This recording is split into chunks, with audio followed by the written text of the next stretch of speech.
On the night of the 22nd of November 2019, police in Beaufort, South Carolina receive numerous 911 calls reporting an incident in the city. The dispatcher comes across the radio and says, we're getting multiple reports of shots fired and that there was a single vehicle accident. Dispatch, you Ms. We're getting additional calls regarding this accident that the driver of the Mustang is not breathing. When they arrived there, they found the victim, Ethan Bosworth, outside his vehicle on the driver's side on the ground. They checked, there was no pulse. He was very blue in appearance. The victim had been shot, and then as a result of being shot, lost control of the vehicle, and then the vehicle crashed.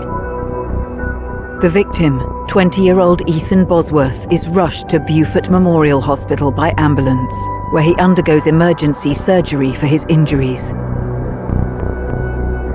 A total of 3 bullets entered Ethan's torso region and subsequently resulted in his death.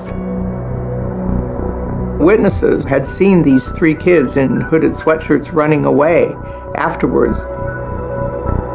The search for Ethan's attacker leads investigators into the murky world of social media threats and intimidation, and ultimately, to a green-eyed killer. It was a crime of passion, it was a crime of jealousy. Jealousy was the sole reason this murder happened.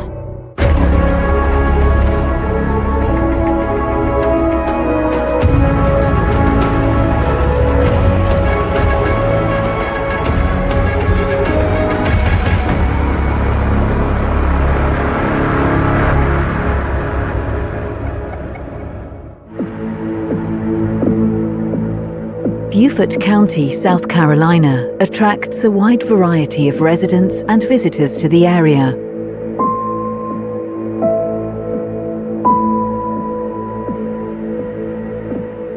It boasts these picture-perfect movie set areas, so naturally they have filmed some movies there, like The Big Chill, Forrest Gump, Prince of Tides, Midnight in the Garden of Good and Evil, and so it's very much a tourist attraction.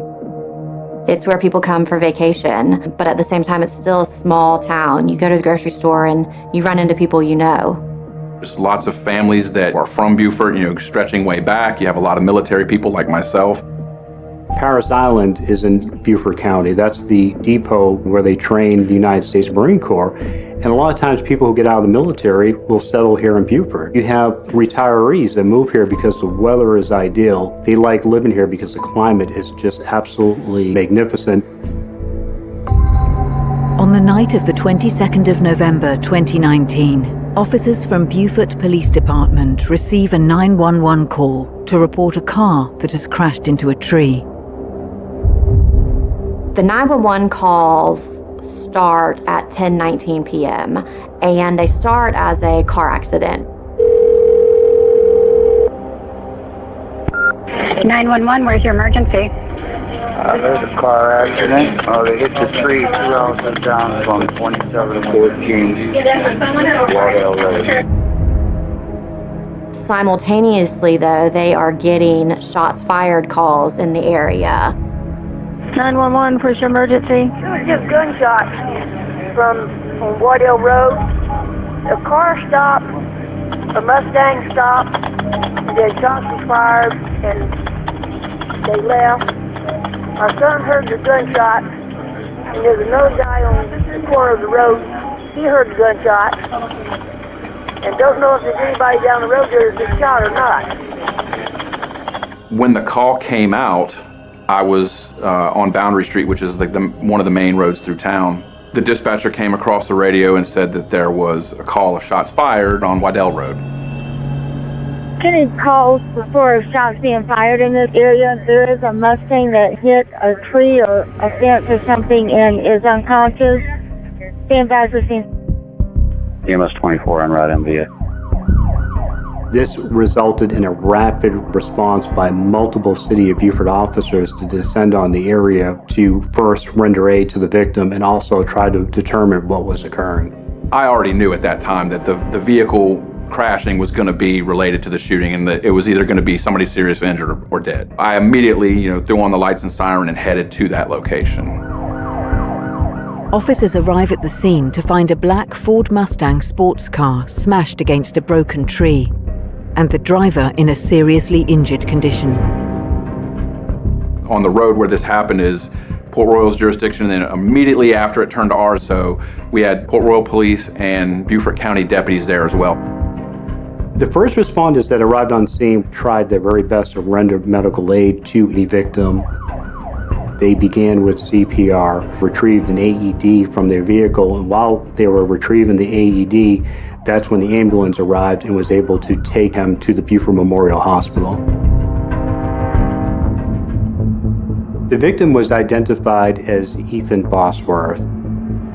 This was established through his girlfriend, who had reached out to the Beaufort County Dispatch Center over concerns on the whereabouts of Ethan.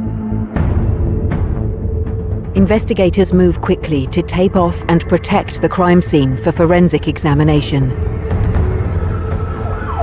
The crime scene was at least 100 yards.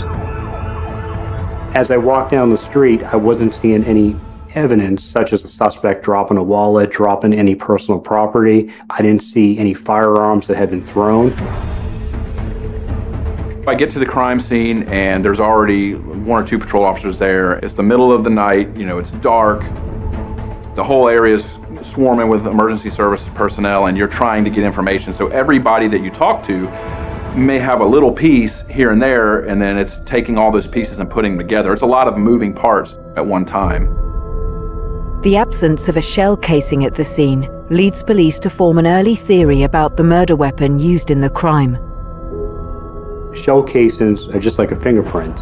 They can be forensically tied to a firearm if you recover such. There was no evidence of any shell casings, which could be that the suspect had a revolver to use in the commission of the crime. So then I began to concentrate my efforts on the victim's vehicle. The vehicle had struck a tree and then come to rest against another vehicle. One of the back windows on the passenger side was shattered. It looked like a bullet impact. It's while detectives are still examining the crime scene that they receive news that victim Ethan Bosworth has died in hospital.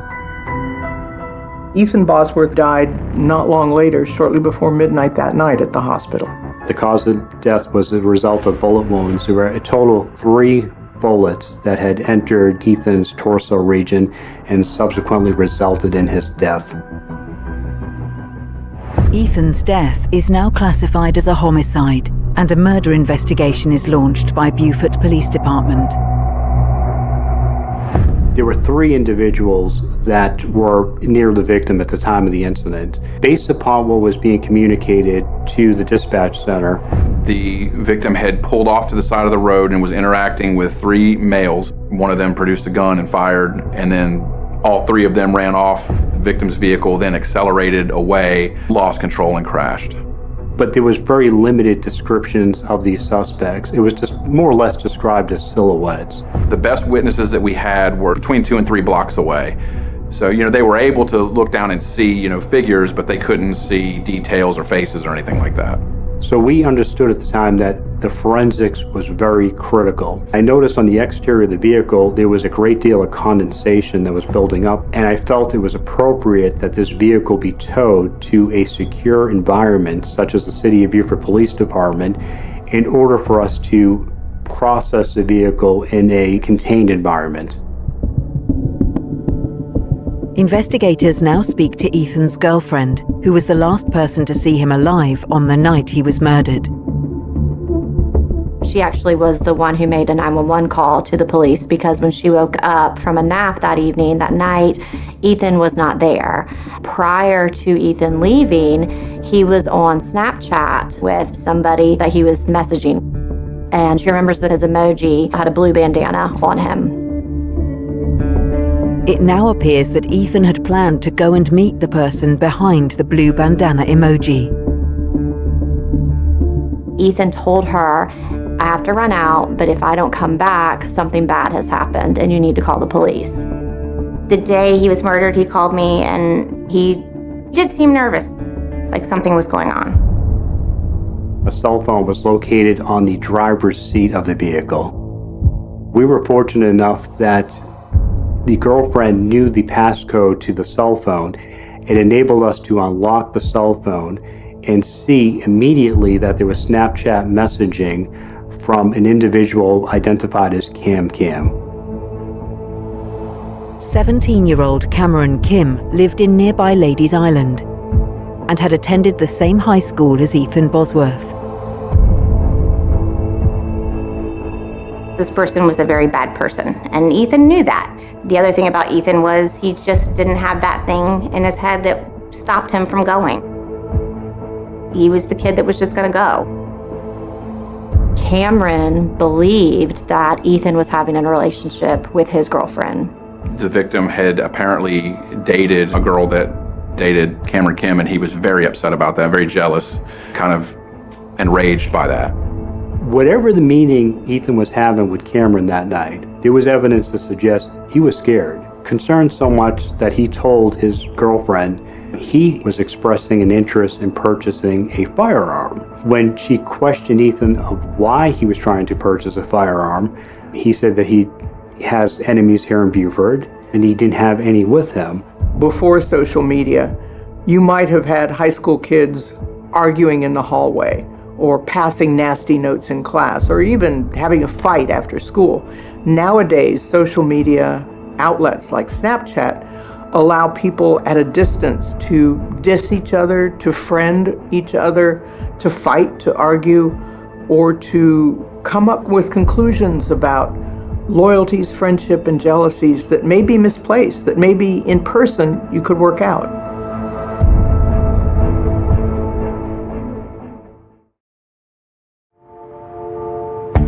Beaufort County, South Carolina, November 2019. 20-year-old Ethan Bosworth has been murdered while sitting in his Ford Mustang sports car. Witnesses near the crime scene see 3 unidentified youths fleeing the area under the cover of darkness. A murder investigation is swiftly launched by Beaufort Police Department to catch Ethan's killer. Ethan had grown up here in Beaufort and had just returned to his hometown. He had kept in contact and was friends with many people here in Beaufort and was well known and respected in the community. Ethan went to boarding school in a school near Atlanta, Brandon Hall. It's expensive. The tuition for a student who was living there was more than $50,000 a year. It was a college prep school, very high standards. Ethan went back to school, finished his high school, lived with his dad for a little while, and then with my mom. He had a new girlfriend. He was a good kid, just starting over. Extensive searches of the crime scene and follow-up interviews with witnesses failed to provide investigators with any firm leads. At the initial portion of the investigation, we had no idea what the motive was. We did not have any shell cases that were collected on scene. We had no fingerprints. We had no DNA. It was a crime scene that had no suspects and a limited amount of witness information. Investigators begin to receive numerous tip-offs from the community of Beaufort. People start talking, and the people that know stuff, they may not call us directly, but they start talking, and so people that are in those circles, they hear things and pick up on things and direct us where we need to go. Social media is crazy. It's crazy how graphic it can be and how much information is out there. Everybody was reaching out to us, calling us. People that went to school with him in Atlanta were finding out things on social media. And then it was hard for us as the family to not try to scrub social media to see what other people are saying about it. This case involved a lot of tell me what you know, and it really started with Ethan's girlfriend at the time. She was interviewed by police pretty soon after this happened, and she's able to give the police a name for the Snapchat user, and that was Cam. We may not know a defendant's Snapchat or other social media account, but the community knows. And it might not be somebody that's willing to necessarily testify, but they will pull an officer aside and say, hey, you need to look this way, you need to look that way, this is what I'm hearing. And that kind of guides and steers the direction where the investigation goes. Throughout the investigation, it was developed and learned that Cameron Kim, that was his Snapchat handle, and his emoji had a blue bandana on him. Cameron Kim soon becomes a significant person of interest in the case, thanks to numerous tip-offs from the community of Beaufort. Right from the beginning, there was a great deal of suspicion that was focused upon Cameron Kim. It was a recurring name that we kept hearing over and over again, that there was a animosity between Cameron and the victim Ethan over a juvenile girl. Investigators learned that Cameron Kim's girlfriend added Ethan Bosworth on Snapchat after he returned to live in Beaufort. Cameron at Beaufort High had a girlfriend, and it was when that girlfriend on her social media Snapchat page listed Ethan as a friend of hers that evidently Cameron got extremely jealous. And after that contact occurred, Cameron heard Ethan's voice in the background and called him up and began to threaten violence against him, saying that he was going to go by his residence and shoot it up. We spoke with many of Ethan's friends, and they were able to tell us about this motive that was out there, and the motive was jealousy from Cameron. Whatever Cameron Kim's girlfriend's motive in listing Ethan as a friend, Cameron Kim evidently jumped to a jealous conclusion that there was something between the two of them. Ethan's cell phone records and social media activity are examined by the digital forensics team. The initial investigation shifted towards social media. Once we were able to unlock Ethan's phone, we saw the correspondence on Snapchat between Ethan and Cameron, and that began to focus our attention on Cameron. Cell phone records were crucial. They were able to show us that Cameron Kim was the last person that spoke with Ethan, and it was 2 minutes prior to the shooting. We realized the importance of needing to maintain this, because sometimes Snapchat messages, they will disappear and go away and you can't retrieve such. So it was immediately photographed to show the call log on Snapchat that was occurring between Ethan and the suspect. Kim's violent and threatening behavior towards his own circle of friends leads some of them to come forward to the police with information crucial to the investigation. The witnesses that we interviewed who were friends with him, they had a hesitation about Cameron. They had a level of fear of him. They were able to tell us that Cameron had threatened Ethan in the past, that he had told him he was going to put a bullet in him, that Cameron Kim would repeatedly tell people that he was ready to catch a body. He had a reputation of carrying this gun on him at all times. They all knew he owned this revolver, and they didn't want him to know that they had seen it and that they were going to go to the police. We spoke to an Evan Russell. He was absolutely terrified of Cameron Kim. He explained that he was at a restaurant with an ex-girlfriend of Ethan Bosworth, and he overheard in the restaurant that staff were talking about the homicide and saying that Cameron Kim was involved in it. Another more disturbing piece of information emerges about Kim's behavior following the murder. He was beginning to brag about what he did on social media. Through Snapchat, Cameron Kim was posting about it. The day after he posted, "I caught a body," and they all knew that this was in reference to Ethan, because by that point, the news of Ethan's death had come out. He was talking to one of his friends on Snapchat, and when she confronted him saying, "Are you talking about the death of Ethan Bosworth?" his response was simply, "Bye." One important tip-off leads investigators to one of Kim's closest friends, Jason McFadden. We spoke to two witnesses that were quite pivotal on the incident night that provided great information about the activities of Jason McFadden and Cameron Kim. Jason McFadden was actually a best friend of Kim. They had been best friends since the 3rd grade, and Jason ended up being our only eyewitness to the shooting. One of the friends of Jason McFadden had received phone calls on Snapchat begging for her to come pick both Cameron up and Jason up. they needed to get out of there, that they had been involved in something, and were begging this person to pick them up.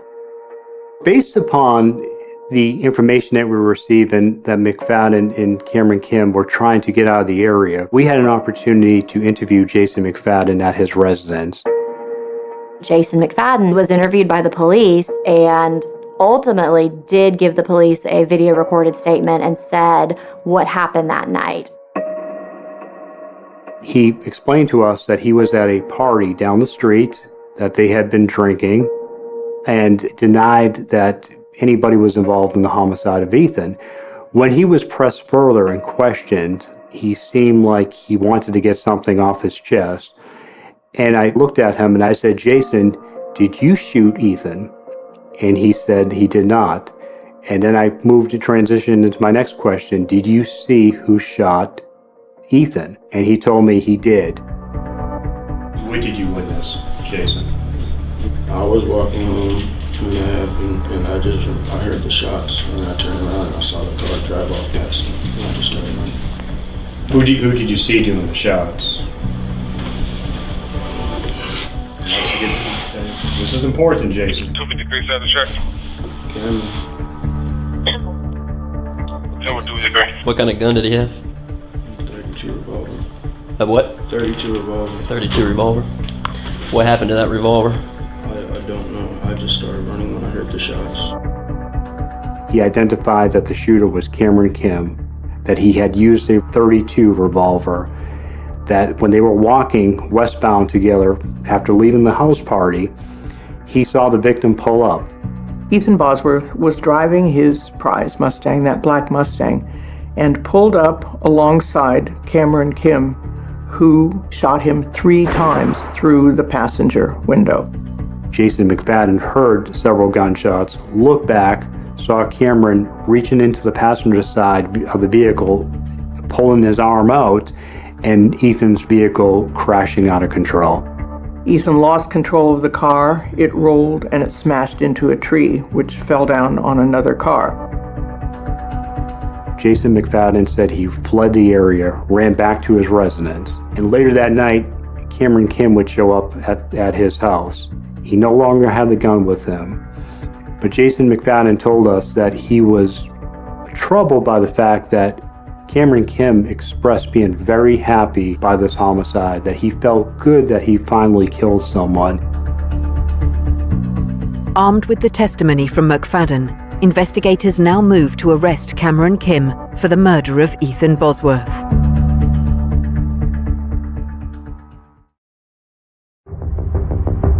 Beaufort Police Department in South Carolina are closing in on the killer of 20-year-old Ethan Bosworth. Ethan was shot 3 times at close range as he sat in his car, and the young student died a short time later in hospital.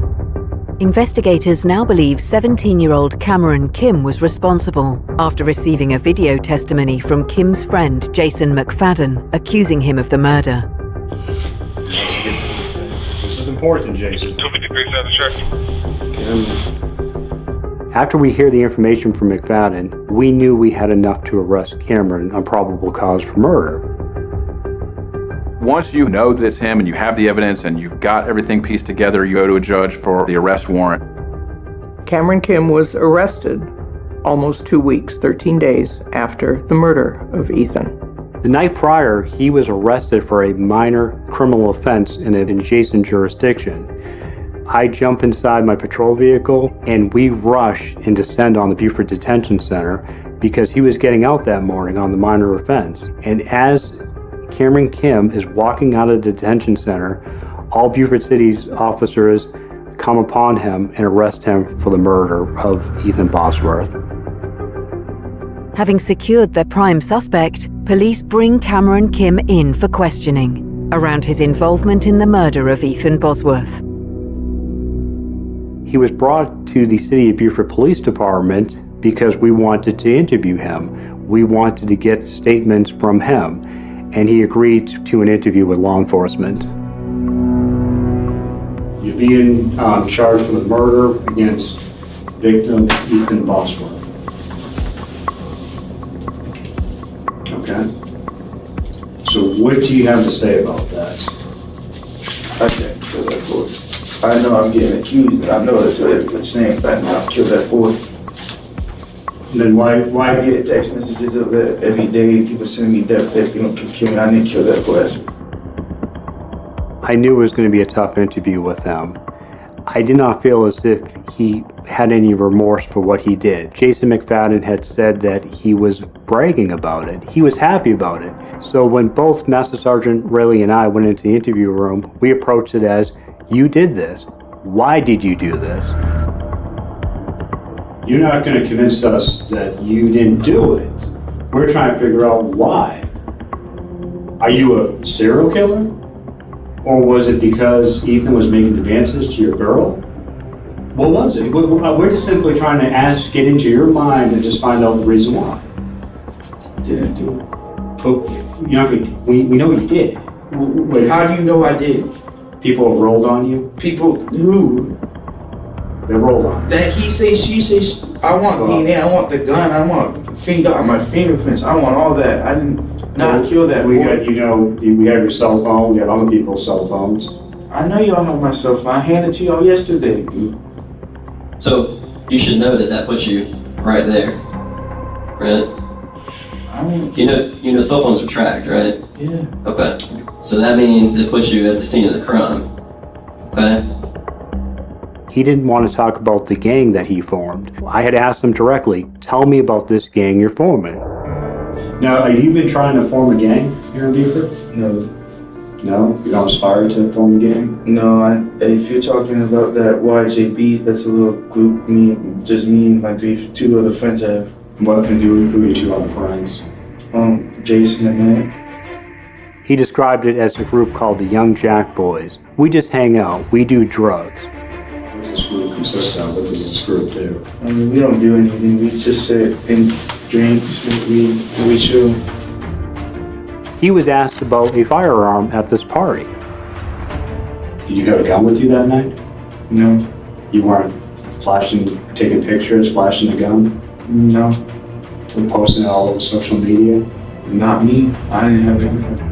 He initially denied anything about a firearm until we pressed him further and questioned him. Did he admit to the fact that there was a firearm there? Did you see a gun there? Yeah. What did you see for a gun? Describe it. It was just fucking little revolver. A revolver? Were you featured in any photographs that the gun was featured? Not that I know of. Not that you know of? Okay. There were pictures of him holding a revolver in his hand that was disseminated on Snapchat of him loading this revolver with bullets right in his hand. You guys were hanging out at the house. What were you doing? Drinking, getting drunk, smoking weed. Okay. What time did you leave that house? Never left. You never left? I stayed there, all three of us. All three of you stayed? Well, that's a lie. He was insistent upon the fact that he never left that party. He was there the entire night, so he was not involved in the homicide. You know we've talked to everybody that you're close to. We've done search warrants. So we're not here by accident, right? You already know everybody's pointing the finger at you. You can either tell us the truth. I'm telling you the truth. And maybe something happened. It was an accident. I don't know. I'm telling you the truth. During the interview, we were trying to establish the motive for the crime. It was suspected that Cameron was very jealous over the fact that Ethan was associating with his girlfriend. And he was asked specifically during the interview, you're upset that Ethan's associating with your girlfriend? And he said, yeah, he was. Is my understanding the victim, Ethan, he was associating with her as well? Yeah. You were upset about that, right? Yeah. Why were you upset?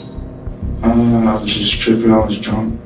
Were you afraid that he was moving in on Eve and she liked him more than you? No, I was just drunk. I told him she called me saying she wanted to go get cigars and some food. He wouldn't take her home. And I said, well, put him on the phone. I told him to take my girlfriend home, and now she wanted to go home.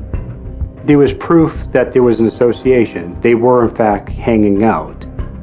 No, we sorted that out and everything. How did you sort that out? I ended up seeing him again, like a week after. He was like, yeah, I ain't trying to do nothing with your girl. We're just friends and all this and that.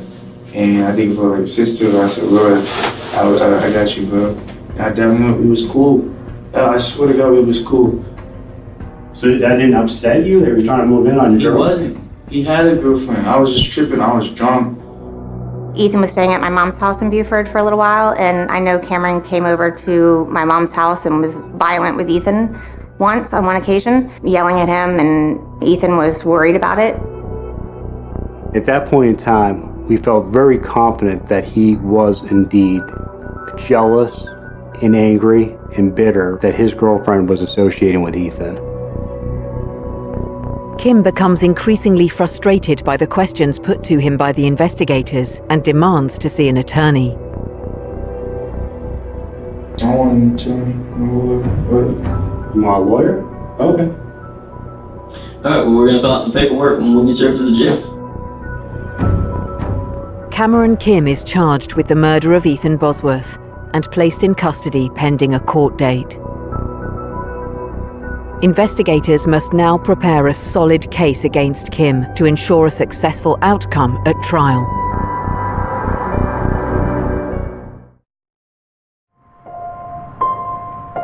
Beaufort County, South Carolina.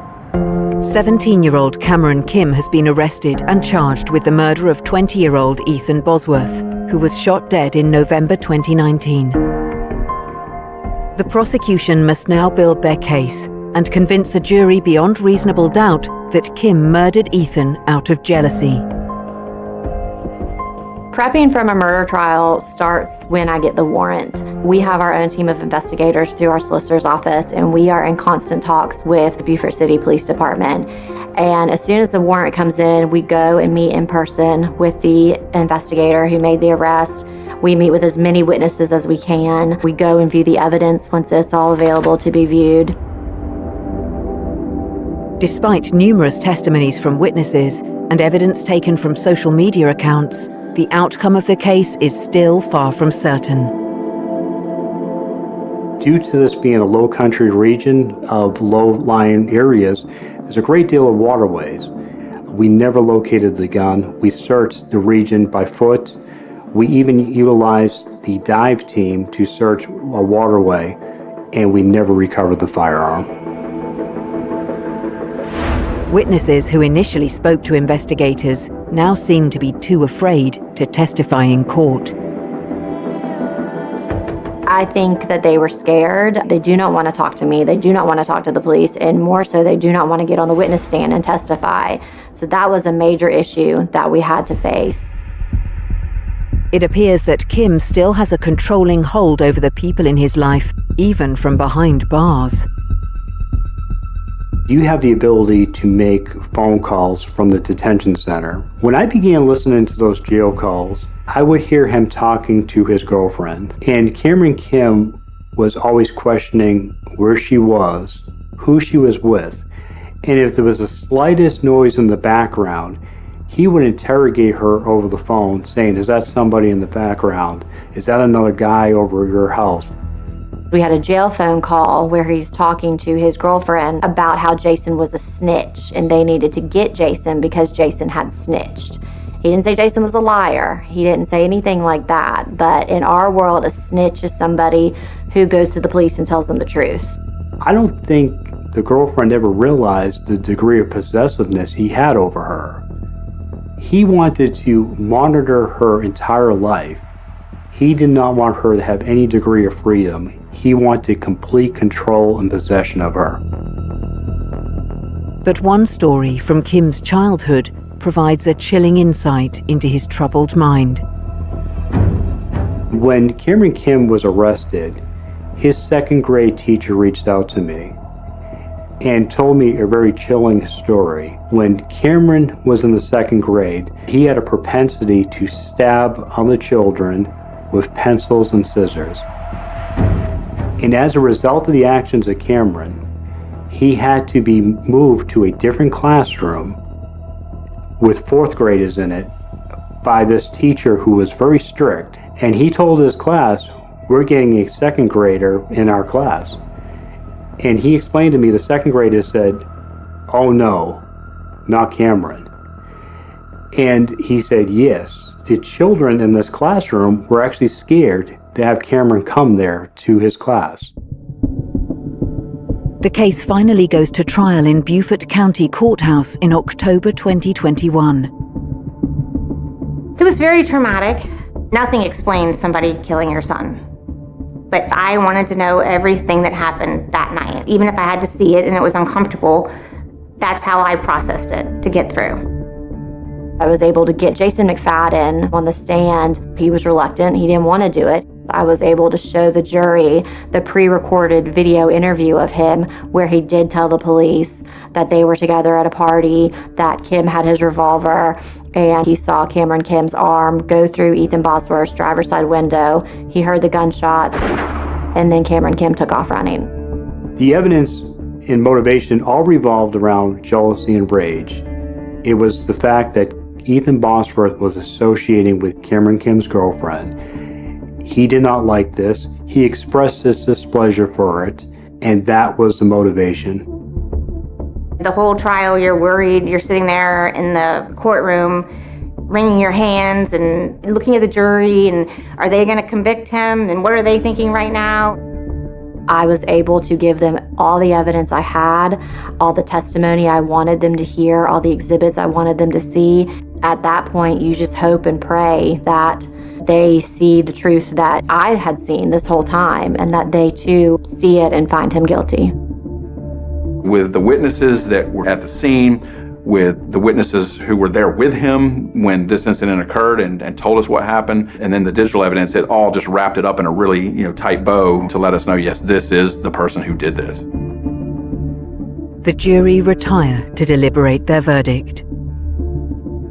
I always am nervous when the jury comes out. There's nothing scarier than when the bailiff says we have a verdict and then we have to wait for the verdict to be published.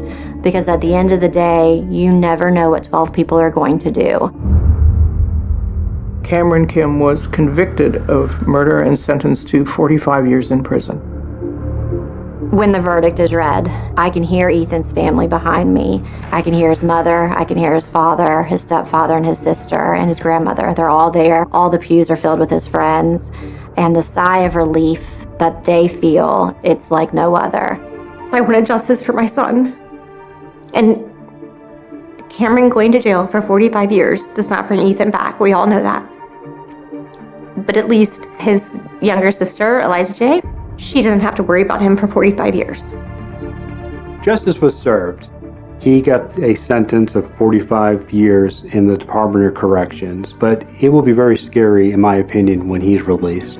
Cameron Kim showed absolutely no remorse whatsoever. In fact, he was braggadocious about it. To him, it was a badge of honor instead of something to be ashamed of, which is quite disgusting. The role of social media in this case provides a dark insight into the world young people live in today. Social media just looks to be a bell that can't be unrung. People are so dependent on it.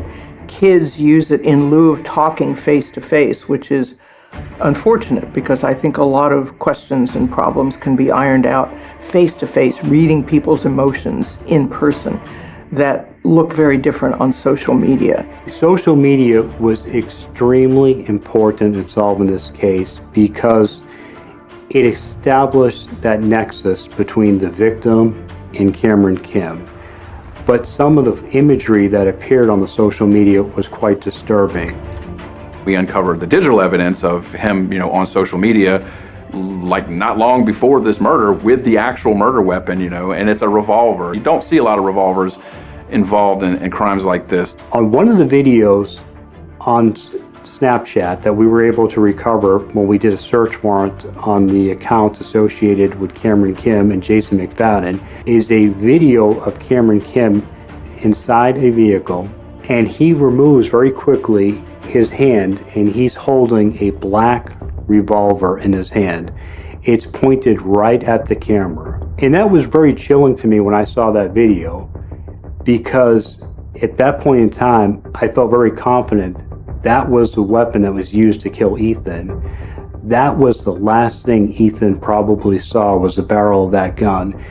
And while he's pointing that gun right into the camera, he has a huge smile on his face, as if it's very exhilarating for him to be able to point this gun at the person holding the camera. With Kim now safely behind bars, the community of Beaufort is left to reflect on this senseless crime.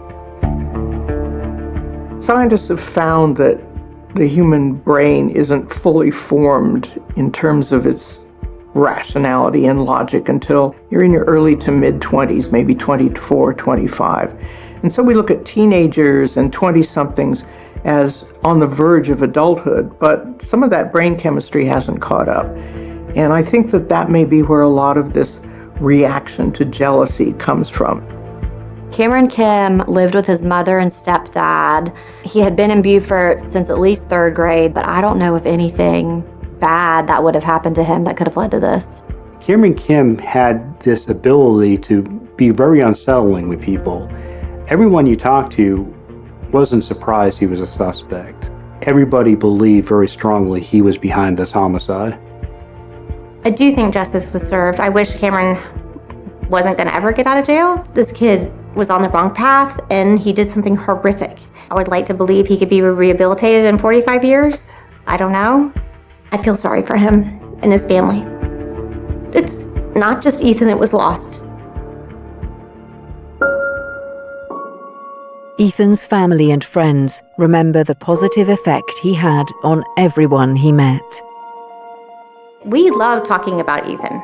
And we meet people and they ask us how many kids we have, and we say 2. And we'll get to the point in the conversation where we'll have to say that something happened to Ethan, he was murdered. And it makes people a little bit uncomfortable. And I have to say to them, I'm sorry if you're uncomfortable, but we like to talk about him. And he was a great kid. He helped his father in his wood shop. He helped his mother in her pottery class. And he himself loved working on his cars and was evidently a whiz with anything mechanical.